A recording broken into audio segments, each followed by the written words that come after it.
মই কৈছোঁ অসমত অসমীয়া যিবিলাকে ক'ব নাজানে তেওঁলোকক বাহিৰ কৰি দিয়ক। মই কৈছোঁ মই কোৱা নাই সেইটো চবেই ছাপোৰ্ট কৰিব। মই ভাবোঁ যদি মই কেতিয়াবা দুৰ্ভাগ্যক্ৰমে অসমৰ মুখ্যমন্ত্ৰী হ'বলগীয়া হয় মই কামটো কৰিম। বৰ্তমান অসমত শক্তিশালী ৰাজনীতি দল বুলি ক'লে শক্তিতকৈ শক্তিশালী বৰ্তমান হৈ আছে বিজেপি আৰু তাৰ পাছত হৈ আছে কংগ্ৰেছ। এতিয়া কথা বাংলাদেশে অসমৰ ৰাজনীতিত এটা ডাঙৰ ভূমিকা পালন কৰি আছে। প্ৰত্যেকবাৰ আমি ৰাইজে চৰকাৰক ভোট দিওঁ বাংলাদেশী খেলিব বুলি ভাবি, কিন্তু তেওঁলোকে দেখে তেওঁলোকে ইয়াৰ যদি হিন্দু ইয়াৰ মুছলমান তো নাম্বাৰছটো ইমান বেছি ডিফাৰেঞ্চ নহয়। চ' এনেকুৱা এখন ৰাষ্ট্ৰত দুটা ধৰ্মৰ মাজত আপুনি যদি বিভেদ আনিবলৈ চায় তেতিয়া ভাবে নেকি এনেকুৱা এখন ৰাষ্ট্ৰ আগবাঢ়ি যাব পাৰিব বুলি? মানে ক'ত জনসংখ্যা ক'ত ল'ৰা ছোৱালী জন্ম দিয়ে দি থাকে, কিন্তু অসমত নহ'ব। যা কথাটো বুজি পালে নাই? মই যদি কোনোবা মুছলমানে অসমীয়া ক'ব নাজানে তাৰমানে জানে মিনিং এইটো নহয়। যদি জানে তাৰ মিনিং এইটো নহয় যে তেওঁ ইয়াত অসমত আগৰ পৰা আছে, তেওঁ অসমীয়া মুছলমান, সেইটো নহয়। যদি নাজানে ক'ব তেতিয়াহ'লে আমি ক'ব তেওঁ বাংলাদেশী। এইবিলাক চব উলিয়াই দিব লাগে অসমৰ পৰা। তহঁতি ক'ত জনসংখ্যা ক'ত ল'ৰা ছোৱালী জন্ম দিয়ে দি থাকে, পঠিয়াই দিয়ক তাকে। আৰু যদি জানে তেতিয়াহ'লে বাকী ডিটেইলছ তেওঁ চেক কৰক। যিবিলাক মুছলমান মানে সেইবিলাক বাংলাদেশীবিলাক আছে ন, তেওঁলোকে ভৱিষ্যতৰ কথা চিন্তা নকৰে। 7টা 8টা 10টা 15টা ল'ৰা ছোৱালী জন্ম দিব। তেওঁলোকে ভৱিষ্যতৰ কথা চিন্তা নকৰে যে জনসংখ্যা বহুত বাঢ়ি গুচি গ'লে মানুহৰ থাকিবলৈ জেগা নাইকিয়া হ'ব, খাবলৈ বস্তু নাইকিয়া হ'ব, সেই বস্তুটো চিন্তা নকৰে। ৰিচোৰ্চ কমি আহিব, কি দৰকাৰ? খুব বেছি 2টা বা 3টা ল'ৰা ছোৱালী জন্ম দিয়ক। ইমান ক'ৰবাত বেছিকৈ ল'ৰা ছোৱালী জন্ম দিবলৈ কি দৰকাৰ আছে? যিমানে বেছিকৈ ল'ৰা ছোৱালী জন্ম দিব সিমানে থাকিবলৈ ঠাই নাইকিয়া হ'ব, সিমানে দেশখন দুখীয়া হৈ আহি থাকিব।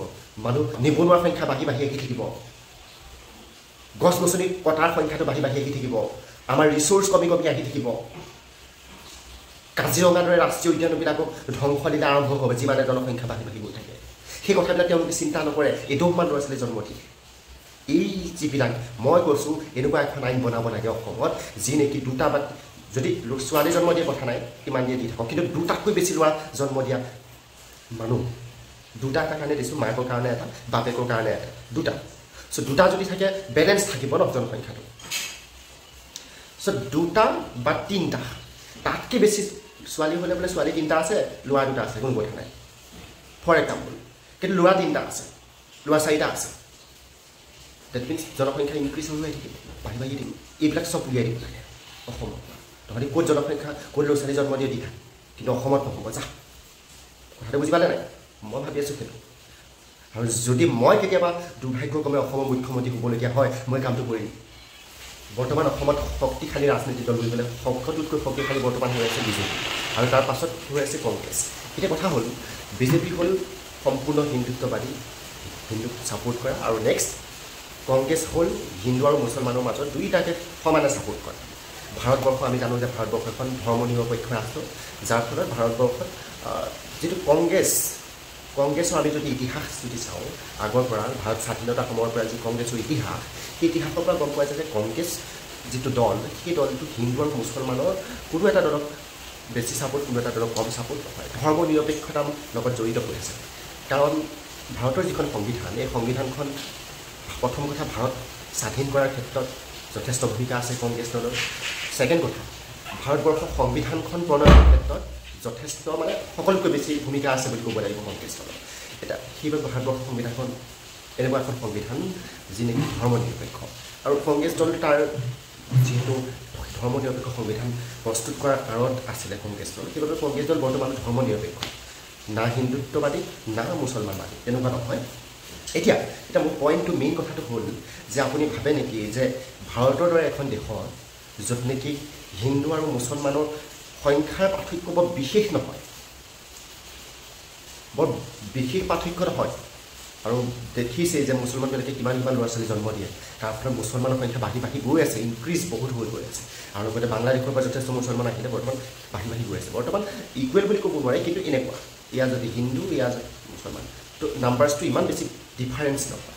চ' এনেকুৱা এখন ৰাষ্ট্ৰত আপুনি যদি বিভেদ আনিবলৈ চায়, হিন্দু মুছলমানৰ মাজত যদি আপুনি যদি বিভেদ কৰিবলৈ চায়, সংঘাত কৰিবলৈ চায়, তেতিয়া আপুনি ভাবে নেকি যে এনেকুৱা ৰাজনীতি কৰাৰ পাছত দেশখন আগবাঢ়ি যাব বুলি?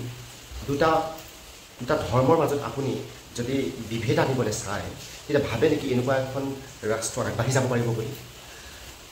ভাৰতবৰ্ষখন এনেকুৱা এখন ৰাষ্ট্ৰ যি আগবাঢ়ি যাবৰ বাবে ধৰ্মনিৰপেক্ষতা একমাত্ৰ আমাৰ হাতিয়াৰ, একমাত্ৰ আমাৰ ইউনিটি বুলি যাক কোৱা হয়। So' unity is the only power to grow' India.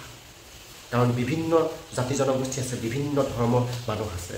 তো তেওঁলোকৰ মাজত সম্প্ৰীতি যেতিয়া থাকিব, সকলো মানুহৰ মাজত যেতিয়া সম্প্ৰীতি থাকিব, তেতিয়া সংঘাত কম হ'ব। আৰু যেতিয়া সংঘাত কম হ'ব, দেশখন আগবাঢ়ি যোৱাত সহায় হ'ব। যদি সম্প্ৰীতি নাথাকে, যদি বিভেদ থাকে, মানুহৰ মাজত সংঘাত বাঢ়িব, যাৰ ফলত দেশখন আগবাঢ়ি যাব নোৱাৰিব। এইটো কথা ৰাইট কৈছোঁনে? কমেণ্ট কৰি আপোনালোকে জনাব। আৰু অসমৰ যি ধৰ্ম, আমি শ্ৰীমন্ত শংকৰদেৱ সংঘৰ যি ধৰ্ম বা শ্ৰীমন্ত শংকৰদেৱ গুৰুজনাই প্ৰণয়ন কৰা যি একশৰণ হৰিনাম ধৰ্ম, সেই ধৰ্মত দেখা পোৱা যায় আমাৰ যিখিনি অসমৰ হিন্দু মানুহ তেওঁলোকো আছে, কিন্তু মুছলমান মানুহো কিন্তু সেই ধৰ্মটোত আছে। তো তেওঁলোকো শ্ৰীমন্ত শংকৰদেৱ গুৰুজনা গুৰু মানে তেওঁৰ যিখিনি অৱদান, তেওঁ ৰচনা কৰা বৰগীত, ভটিমা, তেওঁ ৰচনা কৰা কীৰ্তন, এই সকলোবোৰ তেওঁলোকেও পৰিৱেশন কৰে, তেওঁলোকেও গায়, তেওঁলোক সেইবিলাকক সন্মান কৰে। আৰু অসম যিহেতু যিসকল অতীজৰ পৰা থকা ইয়াত মুছলমান আছে, আচলতে তেওঁলোক আমাৰ অসমীয়া দৰে বহুত ভাল। তেওঁলোক নম্ৰ, তেওঁলোক ভদ্ৰ, তেওঁলোকে বেয়া কাম ইমান নকৰে। আৰু যিবিলাক বাংলাদেশৰ পৰা অহা মুছলমান ন, তো আপোনালোকে তেওঁলোকক দেখিব যে অসমত যিবিলাক জঘন্য কিছুমান ঘটনা বেছিকৈ হৈ থাকে, তো জঘন্য কিছুমান ঘটনা সকলোতকৈ বেছি সেই ঘটনাবিলাক কোৱা মানুহবিলাকে হৈছে মুছলমান। এইটো কথা ক'ব লাগিব। আৰু সেই মুছলমানবিলাকে অসমত অতীজৰ পৰা থকা অসমীয়া হৈ যোৱা যিবিলাক মুছলমান আছে, যিবিলাক আমাৰ ভাতৃ আছে, মুছলমান ভাতৃ আছে, তেওঁলোকৰ কিন্তু ইমেজটো খাৰাপ কৰি পেলায়। যেনে আপুনি যদি আজি ৰেপ এটা যদি চায়, তো অসমত যিমানবিলাক বেছিভাগ ৰেপ হয়, তাৰে বেছিভাগ ৰেপ মুছলমান মানুহে কৰে। আপুনি লাষ্টৰ টাইটেলটো দেখিব আলি ৰহমান, এনেকুৱা আপুনি দেখিব খান, নহয় জানো? তো এইটো অকল অসমত বুলিয়েই নহয়, গোটেই ভাৰতবৰ্ষত যিমানবিলাক ৰেপ কেছ আহে, তাৰে আটাইতকৈ বেছিটো হৈছে মুছলমান, নহয় জানো?